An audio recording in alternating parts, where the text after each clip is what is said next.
Hello friends, welcome back to my kitchen. Today I'm making one of my favorite Dominican comfort foods, and this recipe is extra special to me because it's something my family has cooked for generations. We're making Guandules Guisados con Calabaza, which is stewed pigeon peas with pumpkin, plus a few other hearty vegetables that turn this into a rich, savory filling meal. And the best part is it's made with real ingredients, simple steps, and it's absolutely perfect served over white rice. If you want the full recipe with exact ingredient amounts, I have it linked for you in the description, so make sure you check that out. Alright, let's get cooking. First, we're going to start with the guandules, also called pigeon peas. I'm using fresh green guandules that my family and I just harvested from our garden. I rinse them underwater to remove any debris from shelling the peas out of their pods. Then I place them in a big bowl of water with a little bit of salt and let them soak for about 20 minutes. This helps clean them and remove anything that might be hiding in there since they're fresh. If you're using canned or frozen guandules, that's totally fine too. You can still make this exact recipe. Just skip the salt soak and rinse them quickly. Once the guandules are cleaned, set them aside. Now let's make sofrito because this is where the flavor starts. Sofrito is basically a seasoning base, and it's what gives dishes like this that deep, rich, home-cooked taste. I'm using sweet peppers, tomatoes, garlic, onions, and a mix of fresh herbs like cilantro, culantro, and Cuban oregano. I chop everything up just enough so it fits into my blender. Then I blend it until smooth. This makes a big batch, which I love because I can use some today and freeze the rest for later. For this recipe, we're going to use about 2 cups of sofrito,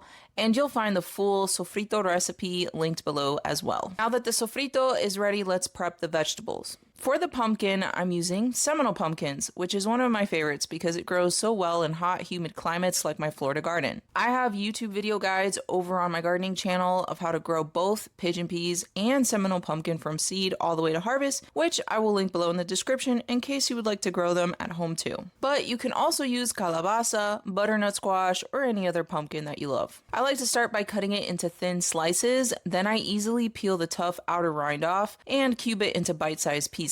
Once everything is chopped and ready, we can start cooking. Grab a large pot and place it over medium heat. Add some olive oil, and once it's warmed through, add the sofrito. Right away, you're going to smell that flavor. Stir fry for about 5 minutes. Then add the guandules and stir fry this mixture for about 10 minutes. This step helps soften the guandules and builds that deep base flavor before we add the liquids. After about 10 minutes, add a little bit of water and the tomato paste. Stir it really well until the tomato paste fully dissolves. Now it's time to season.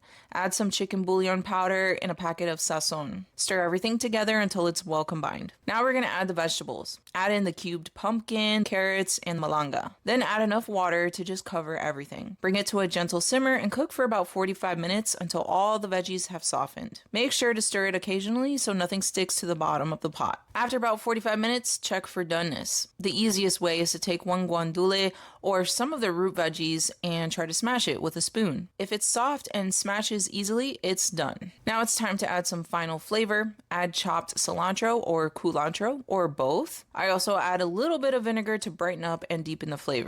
Then taste the broth. If it needs more salt, adjust it now. Let everything simmer for about 5 more minutes, and that's it. This dish is best served over white rice. You can garnish with a little extra fresh chopped cilantro or culantro right on top. And if you want to make it a full meal, I love serving it with pernil, a tropical roasted pulled pork. I do have a pernil recipe video too, and I'll link it in the description for you. Alright friends, that's how I make guandules guisados con calabaza. It's hearty, comforting, and packed with flavor. If you want the exact ingredient quantities with the directions, check the link in the description. And if you enjoyed this video, don't forget to give it a big thumbs up, subscribe, and leave me a comment below letting me know your other recipes and things that you like to make with guandules. Thanks so much for watching. Enjoy!